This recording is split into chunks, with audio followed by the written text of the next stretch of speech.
For 3 years, I was always the first one to text, the first one to call, the first one to make plans, the first one to apologize. At first, I thought that was normal. Friendships take effort, right? Relationships take effort. Connections take effort. So I kept giving, and giving, and giving. Then one day, I asked myself a question that changed everything. If I disappeared, who would actually notice? I wish I had never learned the answer. It started with a simple experiment. Nothing dramatic, nothing cruel. I decided I wouldn't text first anymore. That's it. No announcements, no arguments, no emotional goodbye.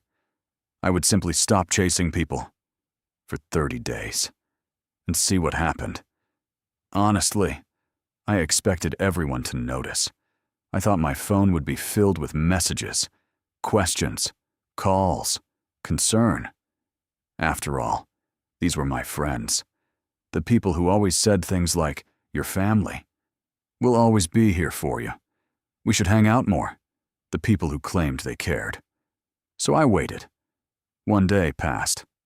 Nothing. 2 days passed. Nothing. A week passed. Still nothing. At first, I made excuses for them. They're busy. They're stressed. They're dealing with their own lives. But deep down, I knew something felt wrong. Because nobody is too busy for everyone.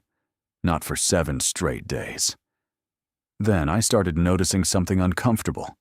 Every conversation from the last 3 years looked exactly the same. I opened old messages and scrolled. Every page revealed the same pattern. My name, my message, my effort. Again, and again, and again. If I didn't start the conversation, there usually wasn't one. It felt like discovering a crack in a wall you thought was solid. Once you see it, you can't unsee it. By day 10, something strange happened. I stopped checking my phone every 5 minutes. I stopped wondering who would text. I stopped waiting. And that's when I noticed another truth. The people I chased weren't ignoring me because they hated me. They were ignoring me because they didn't have to chase me. I was always there, always available, always responding, always reaching out. I had trained people to expect my effort. And once something becomes expected, people stop appreciating it. It's a dark truth about human nature. Most people don't value what is guaranteed. They value what can be lost. By day 15, the silence became loud. Not because of what people were doing, but because of what they weren't doing. No calls, no messages, no concern. And every day that passed felt like another answer. The answer I never wanted. I started remembering moments differently. The birthdays I organized, the favors I did, the late-night conversations where I helped people through their problems, the hours I spent supporting everyone else. I realized something painful. Some people loved receiving my energy. They just didn't love giving any back. Then came day 18. My phone lit up. For a second, my heart jumped. Finally, someone noticed. Someone cared. I opened the message. It said, "Hey, can you help me with something?" Not, "How are you?" Not, "Where have you been?" Not, "Is everything okay?" They only noticed my absence when they needed something. I stared at the screen. And for the first time in my life, I didn't reply immediately. That night, I learned one of the hardest lessons I've ever learned. Many people don't miss you. They miss what you do for them. Read that again. Many people don't miss you. They miss what you provide. Your attention, your validation, your help, your effort, your availability. And when those things disappear, that's when their true feelings become visible. By day 21, I stopped feeling sad. I started feeling free. Because for years, I had been treating attention like proof of friendship. But attention isn't friendship. Convenience isn't friendship. Habit isn't friendship. Some people weren't choosing me. They were simply used to me. And there is a huge difference. Then something happened that completely changed my perspective. An old friend messaged me. Someone I hadn't spoken to in months. The message was simple. "Hey, haven't heard from you. Just wanted to make sure you're okay."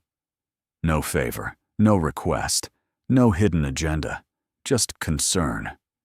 Real concern. I smiled, because for the first time in weeks, someone reached out because they wanted to, not because they needed something. That single message felt more valuable than hundreds of empty conversations. Because genuine effort is rare, and rare things have value. By day 25, I started seeing people differently. Not in a bitter way, not in an angry way, just clearly.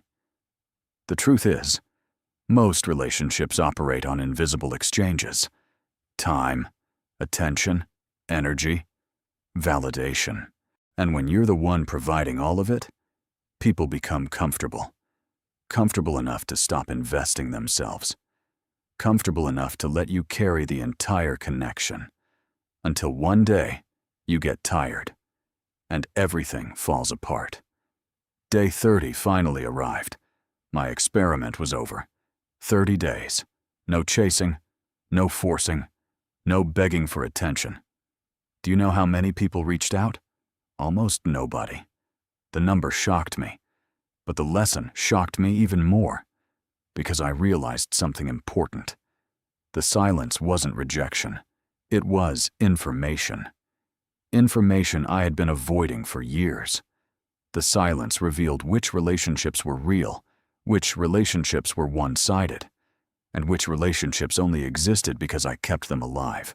Most people spend their lives terrified of being alone, so they keep chasing, keep texting, keep proving themselves, keep begging for scraps of attention. I know because I did it too. But the moment you stop chasing, something powerful happens. You stop seeing people how you wish they were, and start seeing them how they actually are. That truth can hurt, but it can also set you free. Today, I still care about people. I still love people. I still make effort. But there's one difference. I no longer force connections. I no longer beg for attention. I no longer chase people who would never walk the same distance for me. Because the right people don't require chasing. The right people don't make you question your value every day. The right people meet you halfway. And if they don't, their silence is already an answer. The day I stopped chasing people, I thought I was losing relationships. In reality, I was losing illusions. And sometimes, that's the best thing that can happen to you. Because once you see the truth, you can finally stop running after people and start walking toward those who are willing to walk toward you all along.